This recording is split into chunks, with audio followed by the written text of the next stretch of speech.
ይህንን ቪዲዮ በመስራቴ እርግጠኛ ነኝ ብዙ ሰው ሊናደድብኝ ይችላል። ግን ደግሞ አትፍሩ። መጨረሻውን አይታችሁ የራሳችሁን ሀሳብ በቅንነት እንድታጋሩኝ እጠይቃችኋለሁ ማለት ነው። የጀመርኩት 12ኛ ክፍል እያለሁ ነው።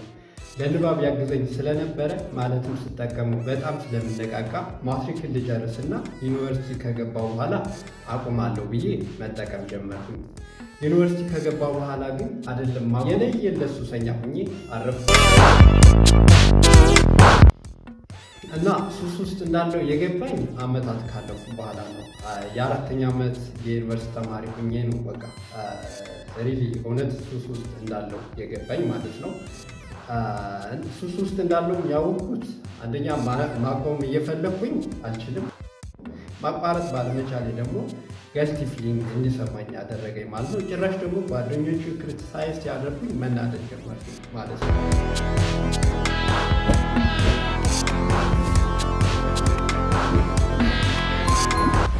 ሰላም ቤተሰቦቼ፣ እንኳን ወደዚህ ቻናል በሰላም መጣችሁ። ለቤተሰቡ አዲስ ከሆናችሁ ሰብስክራይብ በማድረግ ቤተሰቡን ይቀላቀሉ። መግቢያ ላይ እንዳያችሁት ሱሰኛ ሁኛለሁ። ለምን ነገር ነው ሱሰኛ የሆንከው ብላችሁ መጠየቃችሁ አይቀርም። ይህንን ጥያቄ ከመመለሴ በፊት ግን አንድ ሰው ለአንድ ነገር ሱሰኛ ወይም ሱስ ደረጃ ላይ ደርሷል የምንለው መቼ መሆኑን ላስቀድምና ለምን ነገር አዲክትድ እንደሆንኩ እነግራችኋለሁ ማለት ነው። አትፍረዱ። የቪዲዮውን መጨረሻ አይታችሁ ሀሳባችሁን እንድታጋሩኝ በትህትና እጠይቃችኋለሁ። መጀመሪያ አንድ ሰው ለአንድ ነገር ሱሰኛ መሆናችንን ወይም ሱሰኛ መሆናችንን ለማረጋገጥ 4 ዋና ዋና ጥያቄዎችን ራሳችሁን ጠይቃችሁ ከ2 ከዚያም በላይ አዎንታዊ ምላሽ ካገኛችሁ ወደዳችሁም ጠላችሁ ለዚያ ነገር ሱሰኛ ናችሁ ማለት። ይሄ ኬች ሩል ይባላል ማለት ነው። መጀመሪያ ይሄንን ሩል አንድ ሰው ለአልኮል ጥገኛ ነው ወይስ አይደለም፣ ወይም ለአልኮል ሱሰኛ ነው ወይስ አይደለም የሚለውን ስክሪን አውት ለማድረግ ይጠቀሙበት ነበረ። በእኔ እይታ ይሄ ለሁሉም ነገሮች ይሰራል ብዬ አምናለሁ።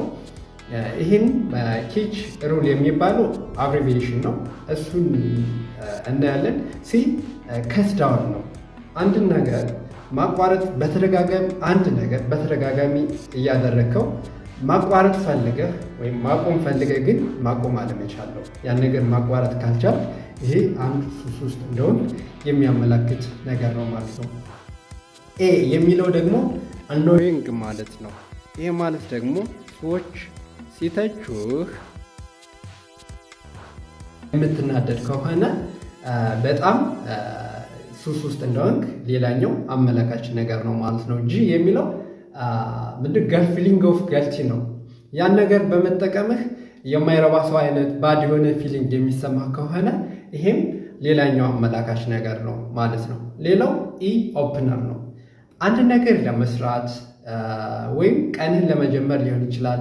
ጥሩ የሆነ በቃ የቀን ተቀን አክቲቪቲን ለመጀመር ልክ እንደ ቢጊነር የምትጠቀምበት ነገር ከሆነ ማለት ነው። ወይም አንድን ስራ ለመስራት ግድ ያ ነገር ያስፈልጋል ማለት ነው። ይሄ ከሆነ የለየለት ሱስ ደረጃ ውስጥ እንደገባህ የሚያሳይ ምልክት ነው ማለት ነው። እና ከነዚህ 4 ዋና ዋና ኩዌሽነሮች ውስጥ 2 ከዛም በላይ አንተ ላይ ካሉ ወይም አዎ የሚል ምላሽ አዎንታዊ ምላሽ ካለው ይሄ ሰው ለዛ ነገር ዲፔንዳንት ነው ማለት ነው።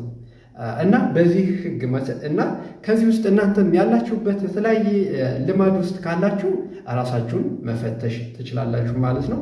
በተለይ ከነዚህ 4ቱ ጥያቄዎች ውስጥ 2 ከዛም በላይ እናንተ ጋር ካሉ ራሳችሁን መፈተሽ ያስፈልጋል ማለት ነው። እና በዚህ ይሄንን ህግ ሙሉ በሙሉ እኔ ጋር አፕላይ ሆነዋል።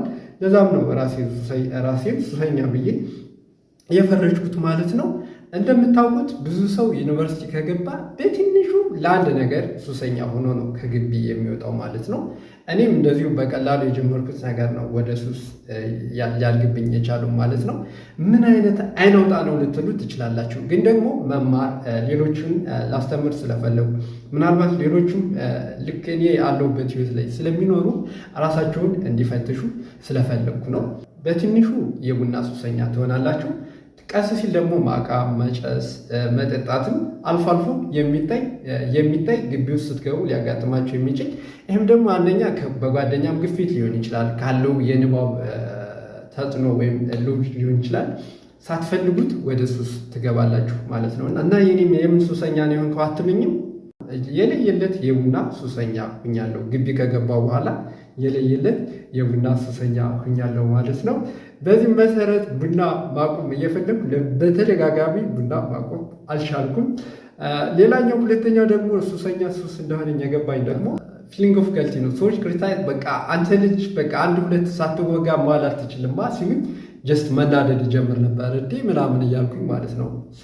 ማቆም እየፈለኩ አልችልም እና የቡና ሱሰኛ ሁኛለሁ። ለሌላ ነገር እግዚአብሔር ይመስገን አይደለሁም፣ ግን ለቡና ሱሰኛ ነኝ እና ምን ማለት ፈልጌ ነው፣ ብዙዎቻችሁ ራሳችሁን ፈትሹ። ለአንዳንድ ነገር ለማይጠቅሙ ነገሮች ሱሰኛ ልንሆን እንችላለን እና ከወዲሁ ለመግታት ያቆመን ዘንድ እንደዚህ አይነት ምልክቶች ካሉ እናንተ ጋር ራሳችሁን ላይ የሆነ ነገር እንድትወስዱ ከማንበብ በፊት ለማንበብ ስዘጋጅ መጀመሪያ ቡና መጠጣት እንዳለብኝ ነው የሚሰማኝ። ሁሌም ቢሆን በቃ አእምሮ የሚያስበው ቡና መጠጣት ነው ለማንበብ ስዘጋጅ ማለት ነው። እና ይህም አንድ ሱስ ውስጥ ነበርኩ። ያው የተለያየ ጉዳት ባይዳረግ ተማሪ ሁነህ በፈለግከው ጊዜ ሁሌ ቡና መጠጣት ላይመች ይችላል።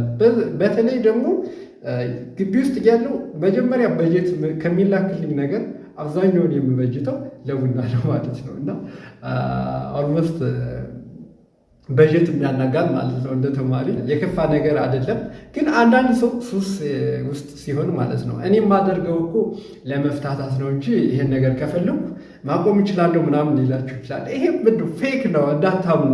የሆነ ሰው ራሱን ከሆነ ነገር ለመደበቅ ወይም ላለመቀበል እኔ እኮ የማጨሰው ወይም የምቅመው ራሴን ፈታ ለማድረግ ነው እንጂ ሱስ ሆኖብኝ ምናምን አይደለም ይላል። ይሄ ምንድን ነው ራሱን ማታለል ወይም ዳርዳርታ ነው እንጂ ኦልሬዲ ራሳችን የማተለያ ጥያቄዎች ናቸው። እናንተም እንደዚህ አይነት ነገር ውስጥ ከሆናችሁ ራሳችሁን እንድትፈትሹና ከእኔ እንድትማሩ ነው። ስለተከታተላችሁኝ አመሰግናለሁ። በሌላ ቪዲዮ እስከምንገናኝ ድረስ መልካም ቆይታ